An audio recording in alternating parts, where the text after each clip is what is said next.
اما بعد درود پاک کا نذرانہ پیش کیجیے صلی اللہ علی النبی الامی و آلہ صلی اللہ علیہ وسلم صلاۃ و سلام علیک یا رسول اللہ۔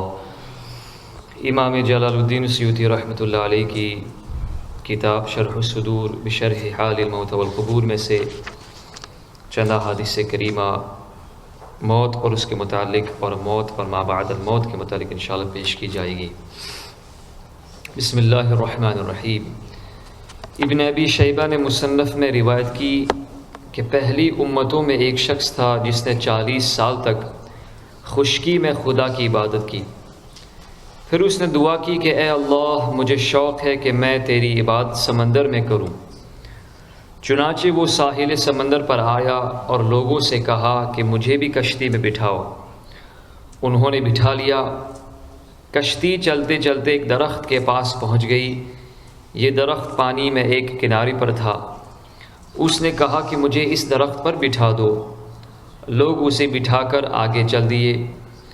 اب ایک فرشتہ آسمان پر چڑھا اور حسب معمول کچھ بات کرنا چاہی لیکن بات نہ کر سکا۔ تو وہ فرشتہ سمجھ گیا کہ مجھ سے کوئی غلطی سرزد ہو گئی ہے، چنانچہ وہ اس درخت والے کے پاس آیا کہ تم میری شفاعت کر دو۔ اس نے دعا کی اور خداوند کریم سے درخواست کی کہ اے اللہ، میری روح قبض کرنے کے لیے اس فرشتے کو مقرر فرمانا۔ جب اس شخص کی موت کا وقت قریب آیا تو وہی فرشتہ آیا اور اس نے کہا کہ جس طرح تم نے میری سفارش کی تھی اسی طرح میں نے تمہاری سفارش کی ہے، اب تم جہاں سے چاہو تمہاری روح قبض کروں۔ چنانچہ اس نے ایک سجدہ کیا، اس کی آنکھ سے آنسو ٹپکا اور اسی کے ساتھ اس کی روح قبض ہو گئی۔ امام ابن عساکر نے اپنی تاریخ میں ابو زرعہ رضی اللہ تعالیٰ عنہ سے روایت کی کہ مجھ سے نجیب ابن ابی عبید نے کہا کہ میں نے ملک الموت کو خواب میں دیکھا کہ وہ کہہ رہے ہیں کہ اپنے باپ سے کہو کہ وہ مجھ پر درود پڑھیں تاکہ میں ان پر نرمی کروں۔ میں نے یہ بات اپنے باپ سے کہی۔ انہوں نے کہا کہ اے میرے بیٹے، میں ملک الموت سے تمہاری ماں سے بھی زیادہ مانوس ہو چکا ہوں۔ ابن عساکر نے زید ابن اسلم سے روایت کی، انہوں نے اپنے باپ سے روایت کی کہ میرے والد نے کہا کہ مجھے ایک حدیث یاد آئی جو حضرت عمر رضی اللہ تعالیٰ عنہ نے روایت کی کہ مسلمان کو جائز نہیں کہ وہ اپنی وصیت اپنے سرہانے رکھے بغیر 3 راتیں گزار دے۔ تو میں نے قلم دوات منگائی تاکہ وصیت لکھوں، مگر میں ان سب چیزوں کے اپنے سرہانے رکھ کر سو گیا۔ میں نے خواب میں دیکھا کہ ایک شخص سفید لباس والے جن کے جسم سے خوشبو مہک رہی تھی تشریف لائے۔ میں نے کہا کہ جناب کو میرے گھر میں آنے کی کس نے اجازت دی؟ کہنے لگے کہ گھر والے نے اجازت دی۔ میں نے کہا کون ہو؟ کہا ملک الموت۔ میں یہ سن کر ان سے پہلو تہی کرنے لگا، ان سے دور ہونے لگا۔ انہوں نے کہا کہ مجھ سے اعراض نہ کرو، مجھ سے دور نہ ہو، میں تمہاری روح قبض کرنے کو نہیں آیا ہوں۔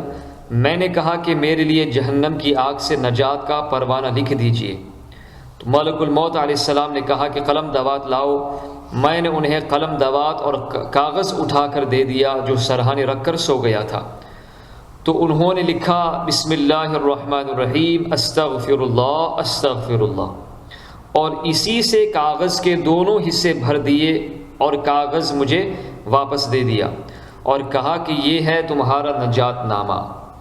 میں گھبرا کر اٹھا اور چراغ منگا کر وہ کاغذ اٹھا کر دیکھا جو سرہانے میں نے رکھا تھا اور اس پر یہی تحریر موجود تھی جو خواب میں حضرت ملک الموت علیہ السلام نے لکھی تھی۔ اور یہاں پہ امام سیوطی رحمۃ اللہ بیان فرماتے ہیں کہ بعض آیات میں وفات دینے کی نسبت ملک الموت کی جانب ہے، یعنی ملک الموت وفات دیتے ہیں، جیسے کہ آیت کریمہ قل یتوفاکم ملک الموت الذی وکل بکم، اور بعض میں ہے تتوفتہ رسلنا، اور بعض میں تتوفتہ الملائکہ، یعنی فرشتے وفات دیتے ہیں۔ تو ان سب آیات سے پتہ چلتا ہے کہ وفات فرشتے دیتے ہیں، اور بعض میں ہے اللہ یتوفی الانفس، اس سے پتہ چلتا ہے کہ خدا خود وفات دیتا ہے۔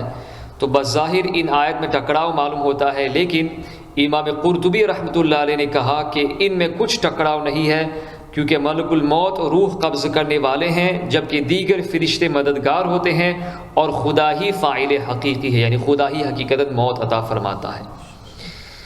کلبی کہتے ہیں کہ ملک الموت جسم سے روح نکالتے ہیں اور پھر فرشتوں کے حوالے کرتے ہیں نیکوں کی روح کو ملائکہ رحمت کو دے دیتے ہیں اور بدوں گناہگاروں کی ملائکہ عذاب کو دے دیتے ہیں۔ رہا یہ معاملہ کہ ملک الموت نیکوں کے پاس کس شکل میں آتے ہیں اور بدوں کے پاس کس شکل میں، اس کا سبب کیا ہے؟ تو اس کا سبب ظاہر ہے کہ فرشتے مختلف شکلیں اختیار کر سکتا ہے۔ اگر آدمی نیک ہوگا تو نیک صورت میں آئیں گے، اچھی صورت میں آئیں گے، اور اگر آدمی والعیاذ باللہ گناہگار ہوگا، بدکار ہوگا تو اور شکل اختیار کریں گے۔ پھر ایک اور باب امام سیوطی رحمۃ اللہ نے یہاں پر باندھا ہے، ہر سال عمروں کا منقطع ہونا، کم ہو جانا۔ امام دیلمی نے حضرت ابو ہریرہ رضی اللہ تعالیٰ عنہ سے روایت کی کہ رسول اللہ صلی اللہ علیہ وسلم نے ارشاد فرمایا کہ شعبان تک عمریں منقطع کی جاتی ہیں، حتیٰ کہ آدمی نکاح کرتا ہے اور اس کے ہاں اولاد ہوتی ہے، حالانکہ عند اللہ اس کا نام مردوں کی فہرست میں آ چکا ہوتا ہے۔ یعنی یہاں شعبان سے مراد شعبان کی 15ویں شب جسے ہم شب برات کہتے ہیں۔ ابو یعلا نے اپنی سند سے حضرت ام المؤمنین عائشہ صدیقہ رضی اللہ تعالی عنہا سے روایت کی کہ نبی کریم صلی اللہ علیہ وسلم پورے شعبان روزے رکھتے تھے۔ میں نے ان سے دریافت کیا کہ کیا سبب ہے کہ یا رسول اللہ صلی اللہ علیہ وسلم شعبان کے مہینے کے پورے آپ روزے رکھتے ہیں؟ تو آپ صلی اللہ علیہ وسلم نے ارشاد فرمایا کہ اس سال مرنے والے ہر آدمی کا نام اسی ماہ میں اسی مہینے لکھا جاتا ہے، تو میں پسند کرتا ہوں کہ جب خدا تعالیٰ سے ملوں تو میں روزے کی حالت میں رہوں۔ سبحان اللہ۔ اس لیے ہمیں بھی کوشش کرنی چاہیے، بالخصوص جن احباب نے ابھی تک وہ شوال کے روزے شروع نہیں کیے ہیں تو کم از کم منڈے یا تھرسڈے کوئی سا دن آپ روزے رکھیں۔ شوال کے جو 6 روزے اس کی بڑی فضیلت ہے۔ جو شخص شوال کے مہینے کے 6 روزے کم از کم رکھتا ہے تو اللہ تعالیٰ اسے پورے سال روزے رکھنے کا ثواب عطا فرمائے گا۔